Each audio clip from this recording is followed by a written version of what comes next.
Hey, welcome back to the Happy Clients podcast. I'm Taylor, the founder of Dot & Company, and today's episode is one I probably should have recorded years ago because here's what happens on almost every single discovery call I get on with an agency owner. They come in with a list of concerns, hesitations, or yeah, but what about this type of questions that are standing between them and actually making a change in their agency. And after 8 years of these calls, I've noticed something. It's basically the same list every single time.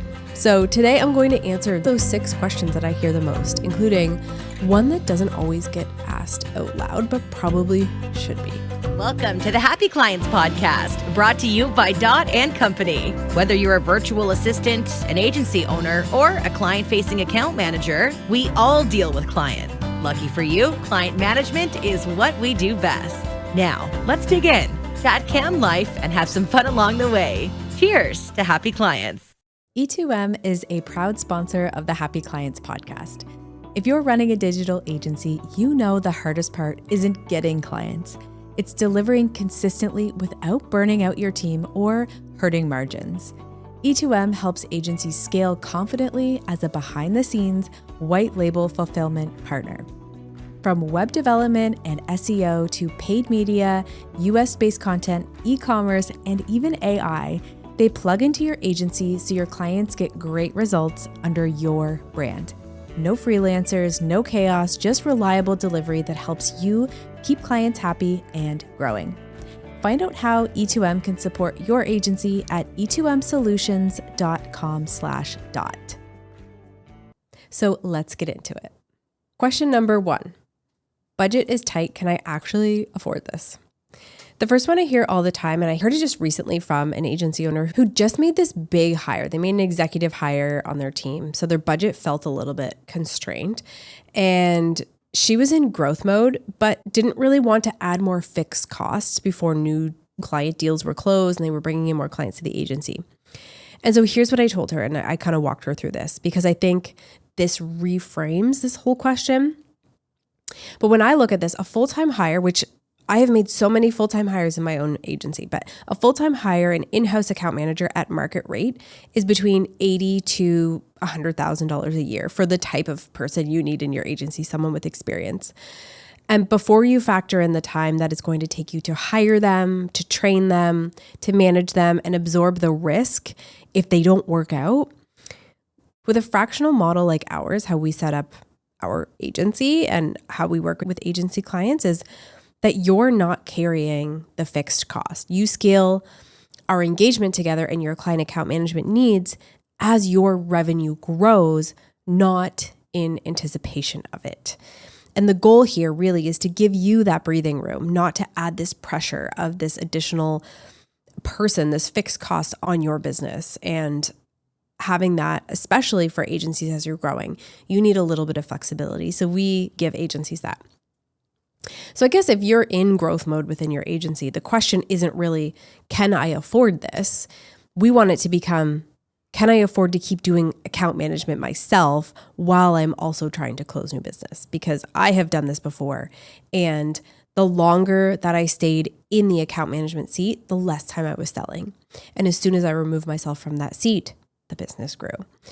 And honestly, for most agency owners, the answer to that question is no. They cannot afford to keep doing account management and not spending time on closing deals. So hopefully that reframes that question being, can I afford this? That's kind of why we exist. We want you to have that breathing room so you can scale as your revenue scales, not having to put that fixed cost in front of that. Question number 2, I'm near capacity. I need a growth plan, but I don't need more overhead. This one is kind of also related to budget, but I guess it's a different problem. It's not so much about cost, it's about ceiling. Most agencies hit a wall where the only way for them to grow is to hire more people, which means interviewing, which means onboarding, which means training and managing. All these things are going to slow down your growth. And at a point when you should be moving fast, you should be spending your energy on closing more deals and growing and scaling the agency, not on hiring. That is a huge, huge role. But where a fractional account management team does take in is we remove that bottleneck between your sales velocity and delivery capacity. You can take on more clients without having to build a whole new internal structure to support them. This is what I call a growth plan. Question number 3. My strategist is doing account management work she hates. How do I transition her out of the account management seat that she is no longer loving? This one is exactly why we exist. So it pains me to hear that the strategist is struggling, because this is truly the number one reason agencies come to us. And it makes so much sense when you really do think about it. If you hire a brilliant marketing strategist, she's great with clients. So naturally, she starts taking on more and more of that client-facing work. And before long, she spends 80% of her time on account management and maybe 20% on actual strategy, which is kind of the point of hiring her. And then she's exhausted. She's not doing her best work, and your clients aren't getting the strategic thinking that they're actually paying for. So when we come in, we take over that day-to-day client layer, that 80% that she's doing.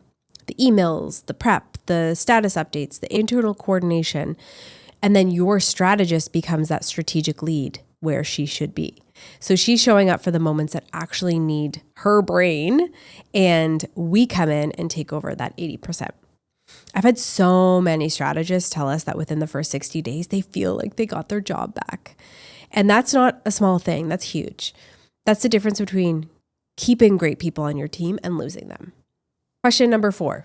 I already have a project manager. Won't your team overlap with her? This is a really fair concern, and I want to answer it clearly, because account management and project management can look the same from the outside, but they're actually two distinct functions. A client account manager is client-facing. She owns the relationship. She's managing the coordination, the communication, the expectations, the scope, the upsell conversations, and that overall client experience. A project manager is internally facing. She's coordinating your team, managing timelines, keeping tasks moving within your delivery system. When we come in, we typically take on that client-facing layer, and that really can free up your project manager to go deeper on what she does best, which generally is internal delivery coordination. And that is a lot of work. In a lot of cases, it makes the project manager role even more valuable and not so much redundant.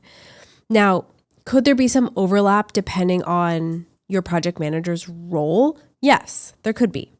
And that's worth a real conversation where we can understand what her actual day-to-day job looks like, so we can really help have those strategic conversations with you to see where there might or may not be a fit. But the answer isn't usually we can't both exist here. It usually is here's how we each fit versus we're taking over that job. Question number 5. What if clients freak out when I transition to a new account manager? This is the one that keeps agency owners up at night. And I get it, because if the transition goes wrong, nothing else matters. So let me walk you through how we actually do it. This handoff process is gradual. It doesn't need to be a line in the sand where it was you, now it's them. We really want to make sure that this is a warm transition for your clients and for your team member. So your existing team member, whether that's maybe a strategist or maybe that's you, most likely, you're going to stay on those client calls through this transition while the new account manager is introduced as this dedicated extension of your team. And they're not going to be introduced as a replacement and not as this stranger. They're going to be introduced as an extension. And how this looks is the account manager is very much so shadowing first.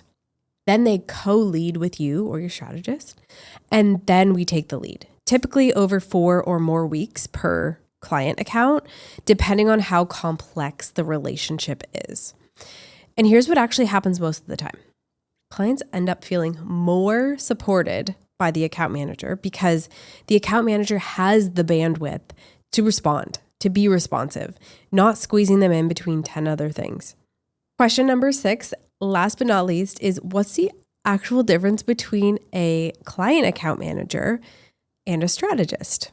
I love this question because it clarifies so much about what our role is. A strategist's job is to do the smart thinking, the channel strategy, the creative direction, the analysis, the here's what we should do and why. That is their zone of genius, and it requires this very deep focus and subject matter expertise. Whereas a client account manager's job is to make sure the relationship is healthy so that the smart thinking actually lands with that client. We are managing the communication cadence, the client expectations, the project flows, the reporting, and we are the buffer between the client's anxiety and the strategist's focus time. Neither can do the other's job well for long. And when you ask the strategist to also do account management, you're getting this diluted version of both. And same goes the other way. The cleanest and most successful agencies I've seen, and the ones that are really retaining clients and scaling, have both roles. And they're clear on which one does what right from the start. So there you have it, the 6 questions I hear the most on every single discovery call, and answered as honestly as I know how. If any of these hit close to home for you, that's probably a sign it's worth having a real conversation. You can book a call at dotandcompany.co. The link is in the show notes. And if you found this episode useful, please share it with an agency owner who's been asking themselves these exact same questions. Chances are they have the same list. Thanks for listening. Cheers to happy clients. Cheers to happy clients.